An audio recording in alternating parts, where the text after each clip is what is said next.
આજે પ્રકટીકરણના આપણા અભ્યાસનો 70મો એપિસોડ છે અને 20મી ઓગસ્ટ 2026 અને ગુરુવારનો આ નવો દિવસ આપણા જીવનમાં પ્રભુએ બતાવ્યો માટે પ્રભુનો ખૂબ આભાર માનીએ છીએ. ગઈકાલે આપણે જે પ્રશ્ન કરેલો કે ખ્રિસ્ત વિરોધી 3 રીતે કાર્ય કરવાનો છે. પહેલું છે ઈશ્વરની નિંદા કરવાનું, બીજું કાર્ય ઈશ્વરના લોકોની સતાવણી અને ત્રીજું કાર્ય એ કરશે કે પોતાની આરાધના કરાવવા દબાણ કરશે. અને આપ સર્વે ધ્યાનથી એપિસોડ સાંભળ્યો અને સાચો જવાબ આપ્યો છે માટે આપ સર્વને હાર્દિક અભિનંદન પાઠવું છું. આપણે ગઈકાલે જોયું એ પ્રમાણે કે તેને એવું મોં આપવામાં આવ્યું અને 3 રીતે એ કાર્ય કરવાનો છે. 42 મહિનાનો લિમિટેડ સમય, 42 મહિનાથી આગળ વધારે કશું એ કરી શકશે નહીં, એ બાબત આપણે જોઈ હતી. હવે આજે 13મો અધ્યાય અને 6ઠ્ઠી કલમ, 13મો અધ્યાય 6ઠ્ઠી કલમ ત્યાં લખ્યું છે, તેણે દેવની નિંદા કરવા સારું પોતાનું મોં ઉઘાડ્યું કે તે તેના નામની, તેના મંડપની તથા આકાશમાં રહેનારાઓની નિંદા કરે. આપણે ગઈકાલે જે જોયું હતું કે ઈશ્વરની નિંદા કરવાની બાબત, એ જ આજે બીજી રીતે અહીંયા યોહાન લખે છે. યોહાન લખે છે કે ખ્રિસ્ત વિરોધીએ દેવની નિંદા કરવા પોતાનું મોં ઉઘાડ્યું, એટલે હવે એણે દેવની નિંદા કરવાનું શરૂ કર્યું છે અને કહે છે કે તે તેના નામની, તેના મંડપની તથા આકાશમાં રહેનારાઓની નિંદા કરે. ઈશ્વરની નિંદા તો કરતો જ હતો, પણ કહે છે ઈશ્વરના મંડપની. હવે ઈશ્વરનો મંડપ, એનો અર્થ શું થાય? તો ઈશ્વરનો મંડપ એટલે ઈશ્વરની હાજરી. ઈશ્વર આપણી સાથે છે, ઈશ્વર આપણી સાથે છે, એની હાજરી છે. એટલે મંડપ પ્રતીક છે, ઈશ્વરની હાજરીનું પ્રતીક. તો ઈશ્વરની હાજરી માટે પણ એ નિંદા કરે છે. ઈશ્વર સર્વશક્તિમાન છે, ઈશ્વર સર્વત્ર છે, તો એની પણ તે નિંદા કરે છે. અને ત્યાં લખવામાં આવ્યું છે આકાશમાં રહેનારાઓની નિંદા કરે છે. આકાશ એટલે સ્વર્ગ, સ્વર્ગમાં રહેનારાઓની નિંદા. સ્વર્ગમાં કોણ રહે છે? 3.5 વર્ષ દરમિયાન કોણ હશે? ઉચકાઈ ગયેલી મંડળી. એટલે મંડળી છે ઉપર ગઈ છે, એના વિશે પણ નિંદા કરે છે. જે 24 વડીલો એ મંડળીનું પ્રતીક છે, એમના વિશે પણ એ નિંદા કરે છે. 4 પ્રાણીઓ છે, ઈશ્વરની સ્તુતિ કરે છે, એમના વિશે નિંદા કરે છે. એટલે બીજા અર્થમાં કે આપણે બધા સ્વર્ગમાં હઈશું, મંડળી તરીકે ઉચકાય તો આપણી પણ નિંદા કરશે, આપણા વિશે ભૂંડું બોલશે. પૃથ્વી પર આ ખ્રિસ્ત વિરોધી એ વખતના લોકોની આગળ આવું ભૂંડું બોલશે.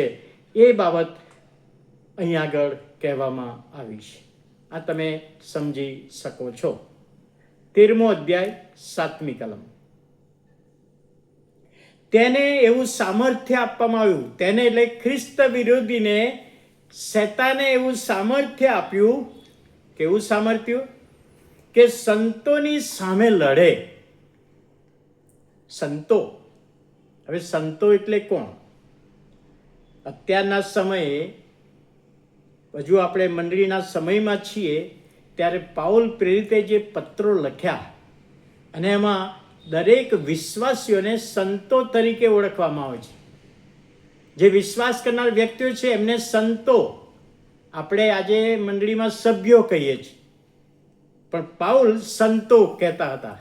તો એ સંતો એટલે જેઓએ વિશ્વાસ કર્યો છે. આપણે તો વિશ્વાસ કરીને પ્રભુ આપણને ઉપર લઈ ગયા છે, પણ 7 વર્ષના સમયમાં પેલા 1,44,000 સેવા અને સાક્ષી આપશે. પેલા 2 શાહેદો થઈ ગયા, એમણે જે સેવા કરી, તો એ સેવા દ્વારા જે લોકોએ વિશ્વાસ કર્યો છે એવા લોકોને સંતો તરીકે ઓળખવામાં આવે છે. અને કે છે પેલો ખ્રિસ્ત વિરોધી છેલ્લા 3.5 વર્ષ દરમિયાન આવા સંતોની સામે લડશે, વિશ્વાસીઓની સામે લડશે. જેઓએ વિશ્વાસ કર્યો છે, એની મૂર્તિનું પૂજા કરતા નથી, 666ની નિશાની લીધી નથી, એવા લોકો છે, વિશ્વાસમાં સ્થિર રહ્યા છે એમને, અને કે છે એમની સામે લડશે ને તેઓને જીતી લેશે.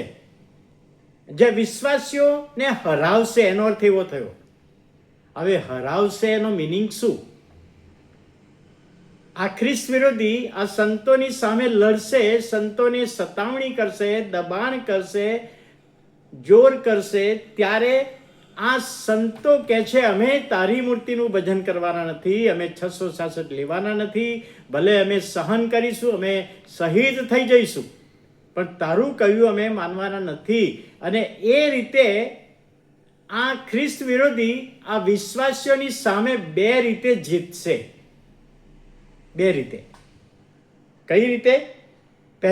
પહેલી રીત એ છે કે એ આજે વિશ્વાસીઓની સતાવણી કરશે, એટલે એ જીત્યો, મેં તમારી સતાવણી કરી.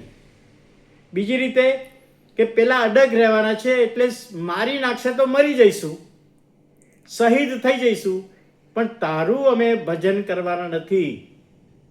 તો એ રીતે ખ્રિસ્ત વિરોધી આ લોકો પર 2 રીતે જીતશે. સતાવણી કરશે, કદાચ મારી પણ નાખશે, શહીદ થશે.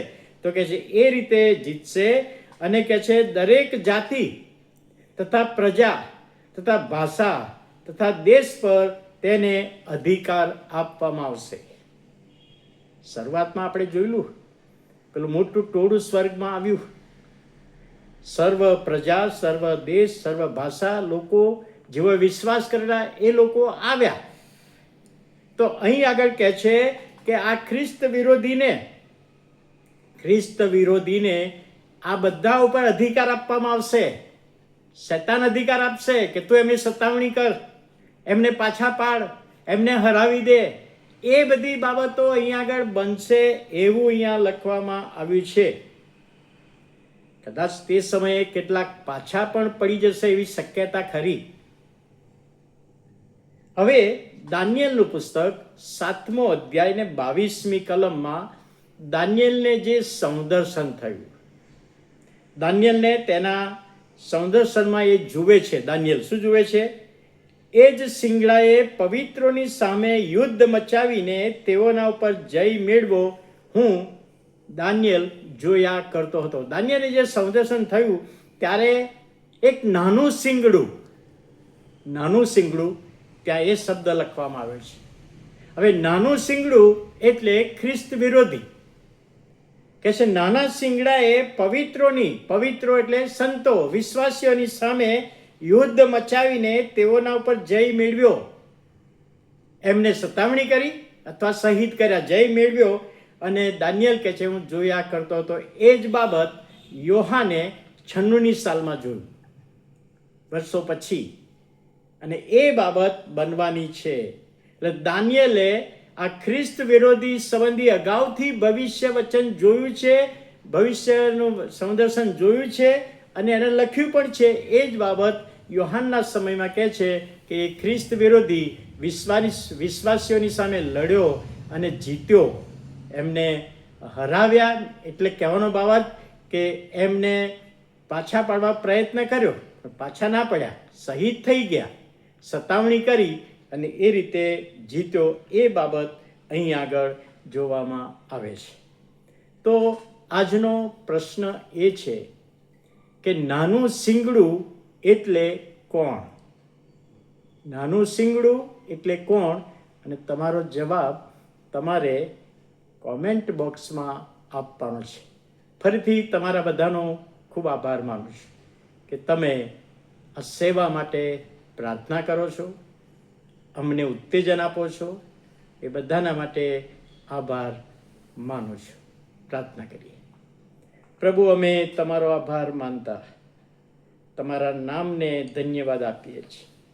આજનું વચન, મનન, શિક્ષણ સમજવામાં આત્માની દોરવણી આપો, સહાય પૂરી પાડો. ઈસુ પ્રભુના નામમાં સાંભળો, માન્ય કરો.